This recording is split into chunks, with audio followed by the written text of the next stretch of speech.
제5강입니다. 논리적 설교를 어떻게 할 것인가. 이번 강의입니다. 그러면 논리적 설교를 어떻게 할 것인가. 자, 우리 신학교는 제가 신학 공부할 때 설교학 시간에 이런 내용들을 배웠어요. 고대의 설교는 이렇게, 중세의 설교는 이렇게, 현대의 설교는 이렇게, 그걸 하나씩 다 갔어요. 그러니까 저희 신학교는 실전에 강한 그런 학생들을 배출하고 싶어요.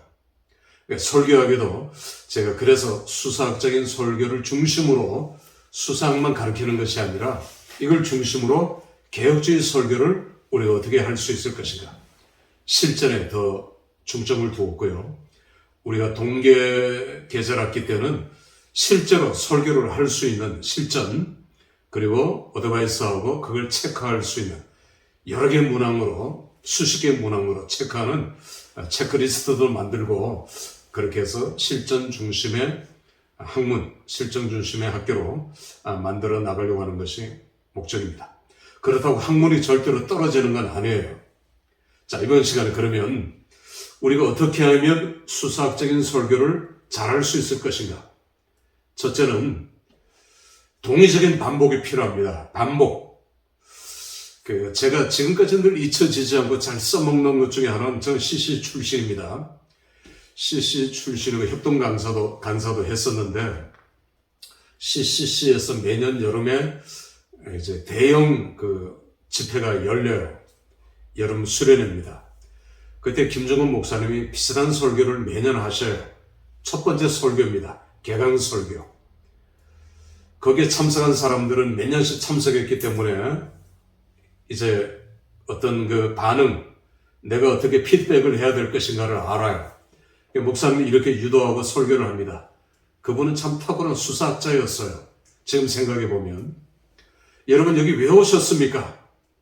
그러면 청중들은 다 예수라고 얘기합니다. 작년에도 그 설교를 들었거든요. 예수. 여러분 왜 돈을 벌려고 합니까? 예수. 예수 때문이라는 거죠. 여러분 왜 결혼합니까? 예수. 여러분 왜 인생을 살려고 하십니까? 예수. 그런 질문을 한 20가지를 던집니다. 여러분 왜 밥을 먹습니까? 예수. 여러분 왜 좋은 직장에 취업을 하려고 하십니까? 예수. 예수예요. 오직 예수. 우리의 목적은 오직 예수라는 걸 강조하기 위해서 계속 반복합니다. 반복 기법을 써요. 혹은 이런 반복 기법이 점층법이 돼요. 예수라는 소리는 점점 커져요. 한 20번 하면 이 예수라는 소리가 그냥 하늘 끝에 닿을 정도로 고조가 돼요. 그럼 더 이상 설교할 필요도 없겠죠. 이미 마음문은 활짝 열린 겁니다. 그분은 정말 탁월한 수사학자였고 탁월한 설교가였어요. 저는 그분에게 많이 배웠어요. 그 중에 처음이 바로 이겁니다. 두 번째는 증폭입니다. 증폭. 아까도 제가 얘기했지만 처음보다는 두 번째가 더 크게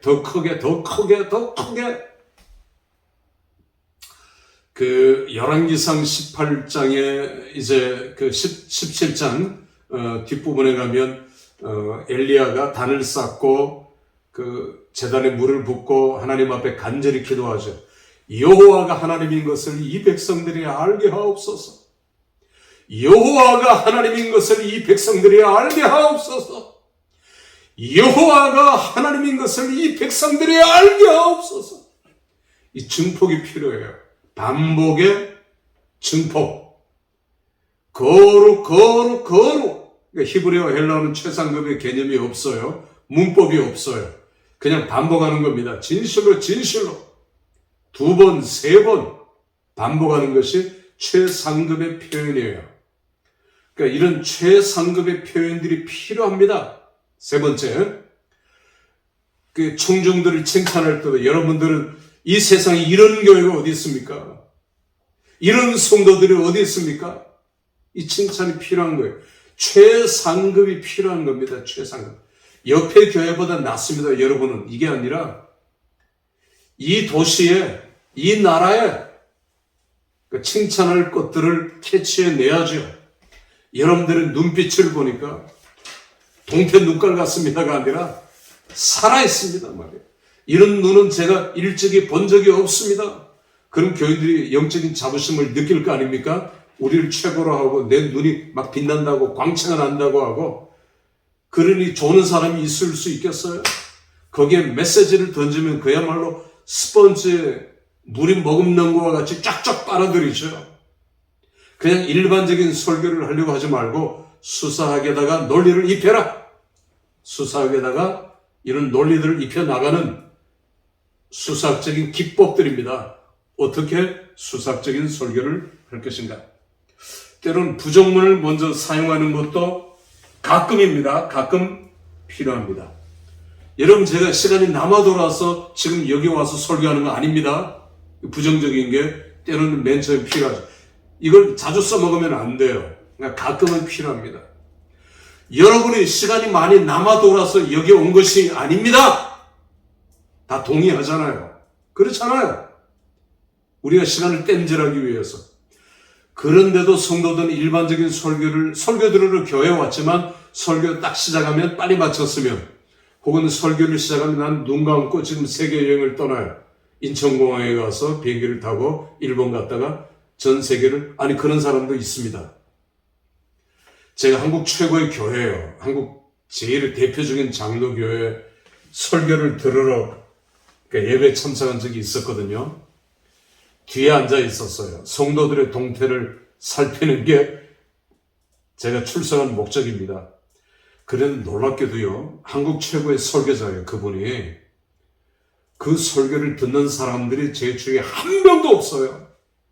눈을 지그시 감고 있는 사람, 책을 보고 있는 사람, 신문을 펼치고 있는 사람, 주보를 3번, 4번 읽고 있는 사람, 딴 생각하는 사람, 옆에 대화하고 있는 사람, 딴 데 멍하니 쳐다보고 있는 사람. 저는 그걸 알죠. 뭔 생각하고 있는지. 설교 듣는 사람이 없더라고요. 한국 최고의 설교자인데 이게 오늘 우리의 현실일 수 있어요. 지금 은퇴하신 어떤 목사님 설교를 들으러 전국 각처에서 차를 몰고 옵니다. 하루 종일 걸려서 차 몰고 교회 와요. 근데 그분들이 다 기쁨 성령 충만해서 돌아가시는 줄 압니까? 그거 아니거든요. 참 이 설교는 설교자 입장에서 늘 어렵고 가장 힘든 과목이지만 우리가 평생 짊어져야 할 십자가라고 생각이 돼요. 자, 이런 설교의 논리를 입히는 것. 자, 그 다음은 또 어떤 것이 있을까요? 수사학적인 질문을 던져라. 수사학적인 질문을 사용하라. 우리가 바울 서신에 보면 로마서 7장 24절에 바울이 이렇게 오라 나는 공고한 자로다 이 사망의 몸에서 누가 나를 건져내랴. 이게 수사학적인 표현이거든요. 맨 끝부분을 끝을 질문 형식으로 퀘션 마크를 던지는 것. 이게 수사학적인 요법 중에 기법 중에 중요한 기법입니다. 질문 형식으로. 때로는 우리의 설교도 대화식 설교, 종종 질문을 던질 때가 있죠. 질문을 던지는 설교. 왜? 질문을 던짐으로 인해서 주의를 환기시키거나 집중할 수가 있어요. 딴짓하는 사람도 맥이 끊어진 그 설교도 질문을 던지면 그 질문에 사람들이 내가 답변을 해야 되잖아요. 겉으로 얘기는 안 하더라도. 그러니까 주의를 환기시키거나 설교에 집중할 수 있는 것이 됩니다. 그래서 가끔 우리는 그런 질문을 던지는 혹은 이런 퀘션 마크를 던지는 기법이 필요하다는 것이죠. 너무 자주 하면 안 됩니다. 수사 질문을 사용하라. 그리고 은유를 사용하라. 은유법. 은유법은 우리가 수사학에 있어서 가장 중요한 기법 중에 하나입니다. 저는 은유를 자주 씁니다. 예를 들어서 광야 설교. 광야는 우리가 겪고 있는 모든 시련과 환난과 시험과 연단 이런 것들이 은유죠, 은유. 여러분, 우리는 지금 광야를 만났습니다. 이 광야를 통해서 광야를 걸어갈 때 우리는 어떻게 해야 될까요? 그러면 성도들이 다 가슴에 와닿죠. 나도 지금 광야를 겪고 있거든요. 그게 시험일 수도 있고 시련일 수도 있고 고난일 수도 있고 어떤 사람에게는 환난일 수도 있고 어떤 사람에게는 십자가일 수도 있지만 하나로 다 뭉쳐지는 거예요. 광야로 다 하나 될 수 있는 것입니다. 우리는 모두 광야를 만났어요. 국가적으로도 교회적으로도 광야를 만났습니다. 이렇게 시작하는 설교. 은혜가 필요합니다. 그 다음에 때로는 직유법도 필요해요. 직유법은 말 그대로 직설법입니다. 직설법. 그런 직설적인 화법이 때로는 필요해요. 날마다 그렇게 쓰면 안 되겠지만 직설적인 화법도 우리에게 필요하다는 것을 우리가 알아야 되겠죠. 자, 그래서 우리가 종종 기도할 때도 하나님 내게 사자 같은 용기를 주세요. 그건 직설법이거든요. 자, 이런 것들도 우리에게 필요하죠. 대조법을 사용하라. 대조. 우리가 성경을 보면 성경 전체의 구조는 대조입니다. 좌청령 우베코.